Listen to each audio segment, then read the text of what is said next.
ओम नमो भगवते वासुदेवाय नमः। श्री कृष्ण गोविंद हरे मुरारी, हे नाथ नारायण वासुदेवा। ओम नमो भगवते वासुदेवाय नमः। आप सभी कमेंट में ओम नमो भगवते वासुदेवाय नमः अवश्य लिखिएगा। मैं हूँ ज्योति और आपका अपने चैनल शुभ कथा में स्वागत है। आइए आज के वीडियो में हम बैसाख मास महात्म के चौथे अध्याय का श्रवण करेंगे। बैसाख मास का पावन महीना चल रहा है और बैसाख मास में बैसाख मास महात्म के अध्यायों का श्रवण करने से भगवान विष्णु की कृपा प्राप्त होती है और हमारी सभी मनोकामनाएं पूर्ण होती हैं। आइए अब चौथे अध्याय का श्रवण करते हैं। नारद जी बोले, बैसाख मास में तेल मलना, दिन में सोना, कांसे के बर्तन में भोजन, खाट पर सोना, घर में स्थान, निषिद्ध भोजन है। दोबारा भोजन और रात्रि काल में भोजन वर्जित है। बैसाख के महीने में नियम पूर्वक कमल के पत्तों पर भोजन करने से सब पापों से निवृत्त होकर विष्णु लोक मिलता है। बैसाख की दोपहरी में थके हुए ब्राह्मणों की चरण सेवा करने से सब व्रतों से उत्तम व्रत मिलता है। जो दोपहर के समय मार्ग में चलने से अपने घर आए हुए ब्राह्मणों को सुंदर आसन देकर उसके चरणों को दबाता है और चरणोदक को अपने मस्तक पर छिड़कता है, उसके सब बंधन कट जाते हैं। उसको गंगा आदि संपूर्ण तीर्थों में स्नान करने के बराबर पुण्य फल मिलता है। जो मनुष्य बैसाख मास में स्नान नहीं करते हैं और कमल के पत्ते पर भोजन नहीं करते हैं, वह गधैया की योनि पाता है, पीछे खच्चरी की योनि भी पाता है। जो मनुष्य हष्ट पुष्ट रोगहीन और स्वस्थ होकर भी बैसाख में स्नान नहीं करता है, वह चांडाल की योनि पाता है। हे राजन, बैसाख के महीने में मेष की संक्रांति के दिन बाहर जाकर किसी तीर्थ पर स्नान नहीं करता है, वह 100 जन्म तक कुत्ता की योनि पाता है। जो मनुष्य इस बैसाख मास को बिना स्नान किए अथवा बिना दान किए व्यतीत कर देता है, वह 50 योनि प्राप्त कर नरक को चला जाता है। बैसाख मास में अन्नदान व जलदान न करने से पाप और दुख कभी दूर नहीं होते हैं, इसमें कोई संशय नहीं है। बैसाख मास में नदी में स्नान करके विष्णु भगवान को में मन लगाने से तीनों जन्मों के संचित पाप नष्ट हो जाते हैं, इसमें भी संशय नहीं है। प्रातः काल सूर्योदय होने पर सागर से मिलने वाली नदियों में स्नान करने से 7 जन्म के पाप भी शीघ्र नष्ट हो जाते हैं। उषा काल में सप्त गंगा में स्नान करने से कोटि कोटि जन्म पर्यंत के पाप तुरंत नष्ट हो जाते हैं, इसमें भी संशय नहीं है। जानवी, वृद्ध गंगा, कालिंदी, सरस्वती, कावेरी, नर्मदा और वेणी, यह 7 गंगा कही जाती हैं। बैसाख मास में देवखात अर्थात अप्राप्त जलाशयों में स्नान करने से जन्म से लेकर उस समय तक के पापों से इंसान छूट जाता है, इसमें संशय नहीं है। बैसाख महीने में बावड़ी में स्नान करने से बड़े बड़े पाप दूर हो जाते हैं। जो घर से अलग गौ के चरण रखने की जगह के समान जल भरा हो तो वहां गंगा से भी आदि सब नदी निवास करते हैं, यह बात निश्चय है। जो इस बात को जानता है उनको संपूर्ण तीर्थों से अधिक फल मिलता है। हे राजन, रसों में दूध अधिक है और दूध से अधिक दही और दही से घृत उत्तम है।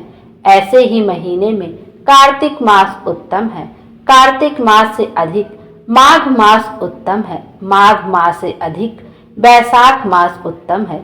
इस महीने में जो धर्म किया जाता है वह बड़ के बीज की तरह बढ़ता है। धन संपन्न अथवा अत्यंत दरिद्री अथवा पराधीन को भी जो वस्तु मिल जाए वह ब्राह्मण को देनी उचित है। कंद, मूल, फल, साग, नमक, गुड़, बेर, पत्र, जल और छाछ जो वस्तु दान की जाएगी अपरिवर्तित होती जाएगी। बिना दिए ब्राह्मण आदि देवताओं को भी नहीं मिलेगा। दान नहीं करने से दरिद्रता आ जाती है। दरिद्री होने से पाप किया जाता है। पाप करने से नरक मिलता है। इसलिए सुख की इच्छा करने वालों को अवश्य दान करना चाहिए। कोई बड़ा मकान अच्छा, सुंदर और सब सामग्रियों से शोभायमान हो और उस पर छत ना हो तो शोभा नहीं पाता है। ऐसे ही जो मनुष्य और महीनों में सब प्रकार के धर्म करता है और बैसाख में कुछ नहीं करता है, उसका किया सब व्यर्थ ही है। जैसे सुलक्षणी स्त्री पति के विद्यमान होने से ही लक्षणवती होती है, इसी तरह सभी धर्म सांगोपांग बैसाख में ना करने से व्यर्थ ही होते हैं। जैसे दया न होने पर सब गुण व्यर्थ हैं, ऐसे ही बैसाख में धर्म किए बिना संपूर्ण क्रिया व्यर्थ है। जैसे उत्तम साग भी बिना नमक के स्वादिष्ट नहीं लगता है, वैसे ही जो पुण्य बैसाख में किए जाते हैं वे अच्छी रीति से सेवनीय नहीं है, ना उनका कुछ फल मिलता है। जैसे किसी रूपवती स्त्री का अच्छा श्रृंगार होने पर भी बिना वस्त्र सुहावनी नहीं लगती है, ऐसे ही मनुष्य अनेक प्रकार के धर्म संबंधी क्रिया करता है, परंतु बैसाख में ना करने से सब शोभा को प्राप्त नहीं होती है। इसलिए जैसे बने वैसे प्रयत्न पूर्वक बैसाख में धर्म करना उचित है, यह बात निश्चय है।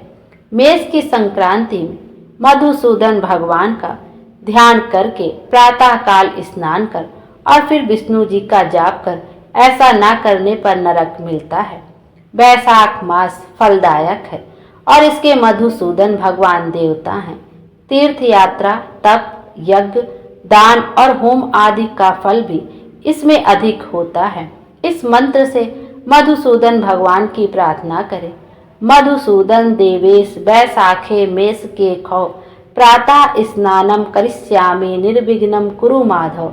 हे मधुसूदन, हे देवदेव, हे माधव, मैं बैसाख में मेष की संक्रांति भर प्रातः स्नान करने की कामना करता हूँ। आप इसे निर्विघ्न पूर्ण कर दीजिए। फिर अर्घ दें।